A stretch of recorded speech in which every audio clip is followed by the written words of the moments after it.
Hey guys, welcome back to the Universal Science. और 19वीं सदी की एक ऐसी घटना जिसने संपूर्ण विश्व को हिला के रख दिया। एक ही झटके में हजारों लोग समुद्र में दफन हो गए और इतिहास के पन्नों में दर्ज हो गई हमेशा हमेशा के लिए। ये घटना उस जहाज की है जिसे 19वीं सदी का सबसे विशालकाय और कभी न डूबने वाला जहाज कहा जाता था, जिसका नाम था RMS टाइटैनिक। इसकी कहानी शुरुआत होती है 19वीं सदी के शुरुआती दौर से। ब्रिटेन सरकार ने एक ऐसा जहाज बनाने का फैसला किया जो इस सदी की सबसे बड़ी जहाज हो और साथ ही इसकी रफ्तार भी तेज हो। इसलिए ब्रिटेन सरकार ने व्हाइट स्टार लाइन कंपनी को इस शिप को बनाने का कॉन्ट्रैक्ट दिया। ये कंपनी उस वक्त काफी पॉपुलर थी। 31 मार्च 1909 से क्वींस आइलैंड में टाइटैनिक का बनना शुरू हो गया। लगभग 15,000 इंजीनियर्स और कारीगर टाइटैनिक को बनाने में लग गए। इसके निर्माण का हर एक काम काफी जोखिम भरा था, क्योंकि उतने विशालकाय जहाज का एक ढांचा बनाना कोई आसान काम नहीं था। फिर भी इसे बनाने के लिए स्टील प्लेट्स का इस्तेमाल किया गया था, जो कि शिप को मजबूती देने के साथ साथ अत्यधिक ठंड से टूटने फटने से बचा सकती थी। टाइटैनिक के सारे इंटीरियर्स को छोटे छोटे ब्लॉक्स से बनाया गया और इन सब को मोटे मोटे कीलों से अटैच करके वेल्डिंग करके वाटर टाइट किया गया। साथ ही इतने बड़े शिप को रन कराने के लिए 3 बड़े बड़े इंजन्स को इंस्टॉल किया गया,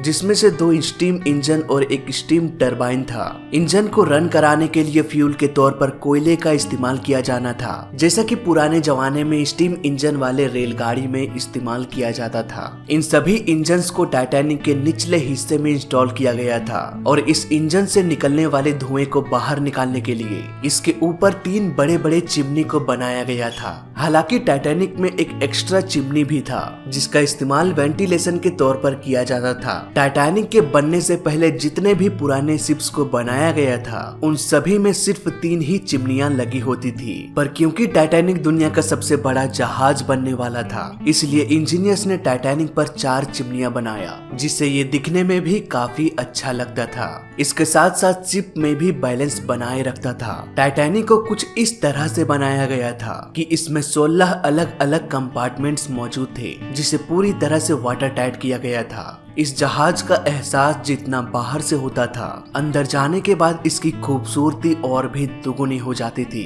क्योंकि व्हाइट स्टार लाइन कंपनी ने इसमें सफर कर रहे यात्रियों के लिए हर एक प्रकार के चीजों का खासा ध्यान में रखा था। टाइटैनिक अपने यात्रा से पहले ही काफी मशहूर हो चुका था, क्योंकि अब तक बने सारे जहाजों में से इसकी खूबसूरती और लागत का कोई भी मुकाबला नहीं था। उस समय मौजूद सारे एडवांस टेक्नोलॉजी का यूज इस शिप में किया गया था। उस दौर में वायरलेस रेडियो उतना प्रचलित नहीं था, फिर भी टाइटैनिक के कंट्रोल रूम में रेडियो की फैसिलिटी मौजूद थी।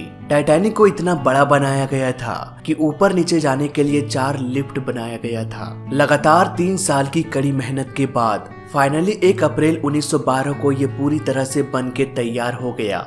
2 अप्रैल 1912 करीब सुबह के 7 बजे टाइटैनिक को बेलफास्ट से आयरिश के लिए चलाया गया, ताकि ये देखा जा सके कि टाइटैनिक का सारा पार्ट्स सही से काम कर रहा है या नहीं। करीब 150 किलोमीटर सफर करने के बाद टाइटैनिक वापस बेलफास्ट लौट आया। टाइटैनिक का ये परीक्षण सक्सेसफुल रहा और अगले 1 साल के लिए टाइटैनिक को समुद्र में सफर करने की इजाजत मिल गई। 4 अप्रैल 1912 को टाइटैनिक को इंग्लैंड के साउथहैम्पटन लाया गया। सालों के मेहनत के बाद अब वक्त आ चुका था टाइटैनिक की पहली यात्रा की। अटलांटिक महासागर में किसी भी छोटे शिप्स का ट्रेवल करना काफी खतरनाक माना जाता था, क्योंकि समुद्र की तेज लहरें छोटे छोटे जहाजों को अक्सर अपने चपेट में ले लेती थी। पर टाइटैनिक को इससे डरने की जरूरत नहीं थी, क्योंकि ये अपने आप में एक विशाल जहाज था। शायद इसीलिए इसके सारे टिकट्स फुल हो गए।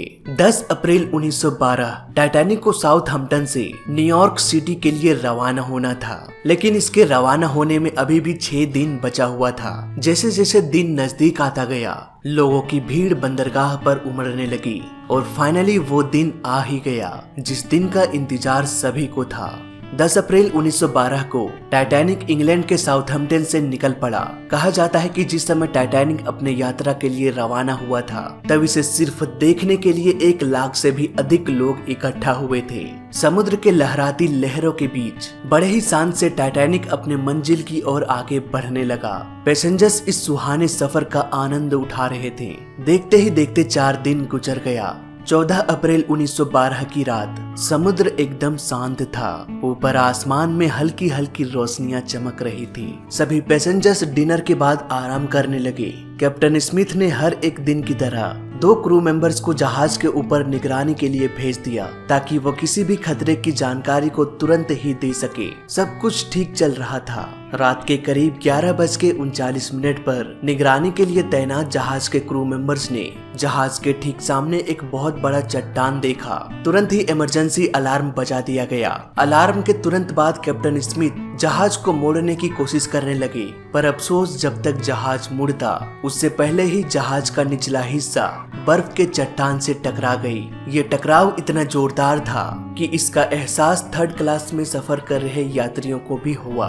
इस ट्रिप में आखिर क्या हुआ, इस सवाल का जवाब पाने के लिए यात्री अपने रूम से बाहर निकलने लगे। पर जैसे ही वो लोग रूम से बाहर निकले तो देखा कि रूम के चारों तरफ पानी बहुत तेजी से भरने लगा। ये देखते ही लोग इधर उधर भागने लगे। इस टकराव के कारण जहाज में करीब 300 फीट बड़ा होल बन गया था। इतने बड़े होल से तेजी से शिप के अंदर पानी इंटर होने लगा। जहाज का निचला हिस्सा बहुत ही तेजी से पानी में डूबने लगा। ये देखते ही कैप्टन स्मिथ ने फौरन ही ऊपर आने वाले सभी रास्तों को ब्लॉक कर दिया ताकि पानी ऊपर ना आ सके। लेकिन कहते हैं ना कि पानी के आगे किसी की भी नहीं चलती और पानी अपना रास्ता खुद ही बना लेती है। धीरे धीरे पानी ऊपर की ओर उठता ही जा रहा था। ये देखकर लोगों में और भी दहशत फैल गई और सभी लोग अपनी जान बचाने के लिए लाइफ बोट्स की ओर भागने लगे। पर कैप्टन सहित सभी को ये बात पता थी कि ये जहाज कभी डूब नहीं सकता, इसलिए इस शिप की शोभा बढ़ाने के लिए सिर्फ 20 लाइफ बोट्स को रखा गया था, जबकि 2500 से भी अधिक लोग सफर कर रहे थे। इतने लोगों के लिए लाइफ बोट्स बहुत कम थी, इसलिए कैप्टन स्मिथ ने सबसे पहले बच्चों और औरतों को लाइफ बोट्स में भेजने का डिसीजन लिया। उस वक्त चारों तरफ खौफ का माहौल था, लेकिन इसी बीच म्यूजिशियन का एक दल अपनी जिंदगी की परवाह ना करते हुए मौत से बेखौफ होकर अपनी आखिरी सांस तक म्यूजिक बजाते रहे ताकि मरने वाले लोग अपना आखिरी वक्त खुशी से गुजार सके। वहीं दूसरी ओर जहाज में लगातार पानी भरने से जहाज का अगला हिस्सा 10 डिग्री तक डूब चुका था, जिससे जहाज का पिछला भाग ऊपर की ओर उठने लगा। लगातार दबाव बढ़ने के कारण 2:20 पर टाइटैनिक बीच से ही टूटकर अलग हो गया। मात्र 2 घंटे 40 मिनट में कभी न डूबने वाला टाइटैनिक अपने पहली ही यात्रा में अटलांटिक महासागर की गोद में समा गया। इस दुखद घटना में 1500 से भी अधिक लोगों की जान चली गई, जिसमें से अधिकतर लोग डूबने से नहीं बल्कि समुद्र के ठंडे पानी से हो गई, जिसका टेम्परेचर -2 डिग्री से भी नीचे था। टाइटैनिक के डूबने के 2 घंटे बाद करीब 700 लोगों को बचा लिया गया। ये शिप आखिर कैसे डूब गया, इस पर कई सारे थ्योरीज को पेश किया गया, जिसमें कुछ लोग इसके बनावट और इसमें इस्तेमाल हुए घटिया मटेरियल को जिम्मेवार मानती है, तो कोई कैप्टन स्मिथ को दोष देता है। चलो मान लेते हैं कि टाइटैनिक को एक घटिया मटेरियल से बनाया गया था, तो फिर ये नॉर्मली क्यों नहीं डूबी, क्यों इसके 2 टुकड़े हो गए। टाइटैनिक में होल हो जाने के बावजूद भी टाइटैनिक पूरे 2 घंटे 40 मिनट तक पानी में ही तैरती रही। लेकिन अगर हम बात करें दूसरे शिप्स की, तो टाइटैनिक के बाद भी कई सारे शिप्स डूब चुके हैं, पर किसी ने भी टाइटैनिक के जितना वक्त नहीं दिया कि उसमें रखे लाइफ बोट्स का भी इस्तेमाल किया जा सके। लेकिन टाइटैनिक ने 2 घंटे 40 मिनट का वक्त दिया था। टाइटैनिक के मिस्ट्री को सॉल्व करने के लिए समुद्र की गहराई में शिप के टूटे हुए मलबे को बाहर निकालना था, पर 1912 के दशक में इंसान टेक्निकली इतने एडवांस नहीं थे कि इस काम को अंजाम दे पाते। इसीलिए समय के साथ साथ पूरी घटना को भुला दिया गया और करीब 70 साल बाद हम इंसान इतने आधुनिक रोबोट्स बना चुके थे जो समुद्र के गहराई में जाकर हाई क्वालिटी में इमेज कैप्चर करके एरिया का मैपिंग भी कर सकता था। साल 2010 में एक टीम टाइटैनिक के डूबने की असल वजह को जानने के लिए नॉर्थ ओशियन में रडार की मदद से स्कैन करके 15 किलोमीटर के क्षेत्र का एक मैपिंग करके टाइटैनिक के हर एक छोटे बड़े टुकड़ों के 1 लाख फोटोज और वीडियोस इकट्ठा करके इनका अध्ययन किया जाने लगा। इन सभी फोटोज और वीडियोस का अध्ययन करने के बाद भी टाइटैनिक के बनावट में कोई भी खामी नजर नहीं आया। तो क्या टाइटैनिक को एक घटिया मटेरियल से बनाया गया था? इस सवाल का जवाब पाने के लिए टाइटैनिक के कीलो का सैंपल भी लाया गया। ठीक उसी तरह का मटेरियल यूज करके उसी शेप और साइज में कीलो को बनाकर हाइड्रोलिक प्रेशर को अप्लाई करके टेस्ट किया गया, पर वो कील टूटा नहीं। इसी तरह से स्टील प्लेट्स का भी टेस्ट किया गया, पर इसमें भी वो खरा ही उतरा, यानी कि ना तो कीलो में कोई खराबी थी और ना ही स्टील प्लेट्स में। इसी तरह हजारों टेस्ट करने के बाद भी टाइटैनिक के किसी भी तरह की कमी को साबित नहीं किया जा सका।